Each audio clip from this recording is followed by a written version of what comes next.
Dios te bendiga, hermano. Gálatas, capítulo número 1, verso 11 y 12. Está súper interesante, ¿eh? Yo no sé si algunos de ustedes han leído recientemente esta carta que el apóstol Pablo manda a la iglesia que se encuentra en Galacia. Es una iglesia que está en esa ciudad, por eso lleva el nombre de Gálatas, por la ciudad. Sin embargo, quiero, antes de empezar, que te pongas a pensar el hecho de que tú estás en una ciudad trabajando en un pueblo, trabajando duro, que Dios te lleva a ese lugar y que tú estás empezando a evangelizar, a compartir la palabra de Dios, a invitar a la gente a que escuche el evangelio, les estás anunciando las verdades de las escrituras y pues no es fácil, hermano, que la gente vaya así nada más. Ojalá que todos fueran rápido, ¿verdad? Y que fueran a los pies de Jesús, pero ni nosotros mismos llegamos así de rápido. Y a lo que yo voy es que levantar una obra cuesta, fundar una iglesia cuesta y cuesta mucho, mucho recursos económicos, mucho tiempo, mucho esfuerzo, mucha dedicación, oraciones, ayunos, luchas espirituales y al final vamos a pensar que Dios ya la levanta y que te entrega alrededor de 20 o 50 personas por ahí en una comunidad y tú los estás enseñando, les está hablando las primeras palabras, las primeras verdades, los primeros principios, salvación, fe, cielo, bautismos, arrepentimiento, pecado, y les estás mentoreando de acuerdo a tu doctrina y a la palabra de Dios. Y de repente tú por alguna razón sales o vas a predicar a otro lugar y cuando regresas a visitar a estos hermanos, resulta que ya tienen unas ideas diferentes, unas doctrinas diferentes, unas filosofías distintas a las que tú le habías enseñado. Bueno, resulta que alguien llegó mientras tú no estabas y empezó a meterse en las casas, empezó a visitarlos. Ellos le dieron la oportunidad también de que les hablara y los confundieron, los engañaron.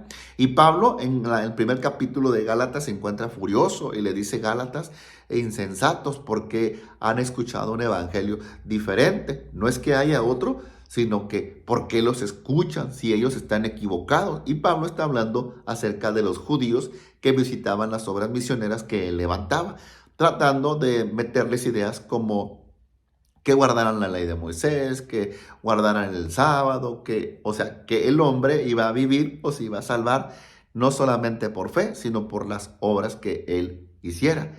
La circuncisión y puros temas de esos que los confundieron, pero lo que me sorprende a mí es que esas personas, antes de que Pablo llegara a ese lugar, no habían ido, ni tenían el interés y ni Dios los había mandado. Por eso Pablo en la carta de los Gálatas, en su primer capítulo, dice que es apóstol no de hombres ni por hombres, sino por Cristo y por Dios el Padre. Él es dirigido, él es llamado y él es enviado por Dios directamente. Y estos hombres que entraron a perturbar esa obra fueron enviados por Satanás y por su misma carne.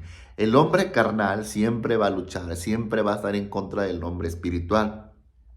Y Pablo está hablándoles con una defensa en el verso 11 y 12. Dice: "Les hago saber, hermanos, que el evangelio anunciado por mí no es según hombre, pues yo ni lo recibí ni lo aprendí de hombre alguno, sino que fue por una revelación de Jesucristo".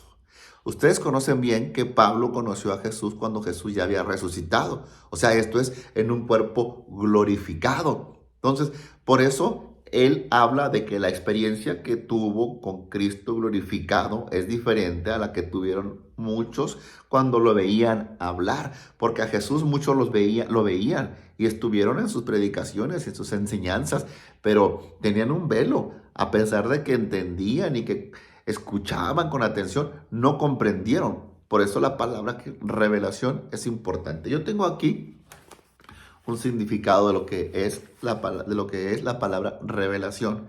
Dice así: la revelación es la manifestación de Dios a los hombres de cosas que estos no pueden saber por sí mismos. O sea, el hombre no puede acceder por su voluntad a una palabra que se le dé. Y usted dice: ¿cómo es esto? Yo le voy a decir tan sencillo: Usted predica la palabra de Dios y les enseña a la gente que Dios salva, que Dios es bueno, y dicen ellos, ¿de qué? Usted predica en una iglesia de que Dios salva y que Dios sana y lo van a comprender, porque tienen la revelación, tienen el conocimiento y la experiencia de haber nacido de nuevo. Entonces, la gente afuera no sabe porque están ciegos. Y la palabra es luz, está viva, es poder y les abre el entendimiento y los deja ver.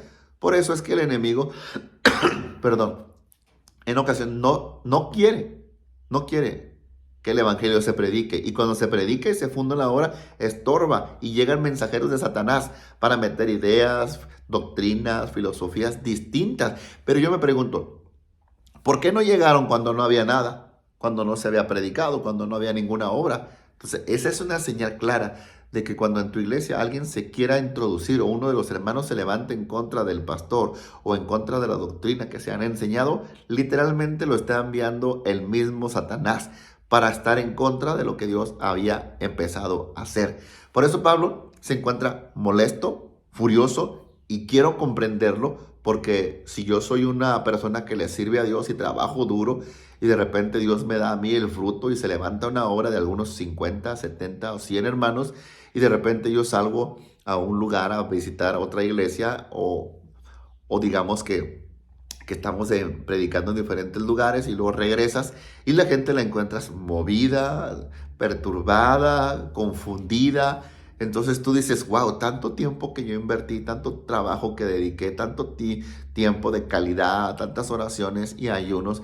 Y Pablo por eso estaba molesto. Pero ojo aquí, yo le voy a decir un dicho. En mi ranchito dicen que la culpa no la tiene el indio, sino el que lo hace compadre. Aquí los compadres de Gálatas fueron para mí los responsables. ¿Para qué reciben a predicadores que no conocen, que tienen diferente doctrina de tu Padre espiritual, quien te enseñó los primeros pasos en el Evangelio? ¿Por qué necesidad hay o qué comezón de escuchar tonterías, de escuchar herejías y doctrinas de demonios que vienen acompañados por envidias, por celos, por divisiones, por juzgar, por criticar y descalificar al siervo de Dios? Aquí Pablo fue descalificado. Pablo fue juzgado de una manera carnal y por eso él dice que el evangelio que él predicó no es por la voluntad del ser humano. Porque hay personas en la obra que no los llamó Dios, que el enemigo los plantó, los sembró y los dejó ahí para perturbar toda sana doctrina, para crear conflictos, para crear confusión. Y el apóstol Pablo dice que su evangelio, o sea, fíjese bien el sentido de pertenencia que él demuestra en este texto. Dice que, más os hago saber, hermanos, que el evangelio anunciado por mí no es según hombre. Qué bonita palabra, ¿verdad? Porque no sé si ustedes tengan la humildad para aprender, para dejarse enseñar. Este es un problema en muchas iglesias. Cuando se les enseña y se les da la oportunidad de participar para que pregunten, en vez de preguntar de lo que se está enseñando, ellos quieren enseñar. Entonces ahí se están invirtiendo los roles. Perdón. Ya el hermano, ya no es, que está sentado recibiendo la enseñanza, ya no está ahí para aprender, está para querer enseñar. Y se supone que el que está enseñando es el que está al frente. Y aquí, por no respetar ese orden, los Gálatas recibieron a personas que no conocían y los confundieron. Si hubiesen caminado en obediencia, en orden y no recibían extraños, hubiesen mantenido su mente sana. Y Pablo, pues los hubiese instruido de una manera diferente para que o los hubiese premiado, los hubiese alabado, los hubiese felicitado por su discernimiento, por su obediencia. Pero ahora el daño que estas personas ocasionan a la palabra de Dios es muy grave. Mucha gente se va porque dicen, ¿a quién le hago caso? Pues ¿quién tiene la razón? ¿O Pablo o los judíos? ¿O aquel pastor o aquel evangelista? Y hoy en nuestros días el evangelista también llega a las iglesias y la mayoría de ellos no tienen doctrina y hacen un cochinero y dejan una persona tan errada, tan confundida, y ahora el pastor tiene que volver a reenseñar a esa persona por cosas que aquella persona vino y trajo.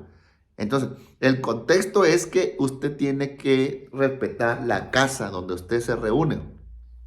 Si ya no está a gusto, si no le agrada, si usted ya no cabe, pues no divida, simplemente sálgase. No dañe y vaya a otro lugar. Si usted cree que tiene un llamado, demuéstrelo.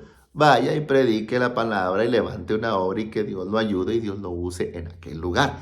Pero no dañe la obra de Dios, no afecte la obra de Dios, no confunda a los hermanos. Voy a terminar. Pablo está aquí exhortando a que tengamos revelación, entendimiento, que yo pueda evaluar la vida, que pueda distinguir entre el bien y el mal, entre una sana palabra y una palabra tergiversada, entre una sana doctrina y una herejía. Que la iglesia crezca con su pastor presente o sin su pastor. Que no sea necesario que estés consultando cada día con el pastor, aunque para eso está él, para darte a ti las respuestas a tus preguntas. Pero el crecimiento en nuestra vida espiritual tiene mucho que ver con el estudio, con el interés que tú le pongas a la palabra de Dios para que no te dejes arrastrar por cualquier viento de doctrina. Hoy en nuestros tiempos hay muchas personas con nuevas ideas, con nuevas revelaciones, bien equivocados, bien errados, que ponen de moda tonterías y yo no entiendo por qué arrastran a tanta gente al error. Y la palabra bien trazada, bien explicada, bien edificada, y donde está el Espíritu Santo, no les parece satisfacer. ¿Será que ya no entendemos o no estamos en el mismo espíritu? ¿Que no entendemos el lenguaje de Dios? ¿Que nos llama la atención más lo emocional, más lo carnal, más lo que se permite, lo que se tolera y tanta tontería que pasa ya en las iglesias? Que Dios nos ayude y no se sorprenda de la iglesia de Gálatas, porque la autoridad espiritual de la iglesia es Dios, Cristo, y de Cristo al Espíritu Santo, y luego vienen los pastores, sus líderes y los hermanos. No permita que venga un extraño a confundirle. Cuide lo que Dios plantó en su corazón y respete las autoridades. Dios les bendiga.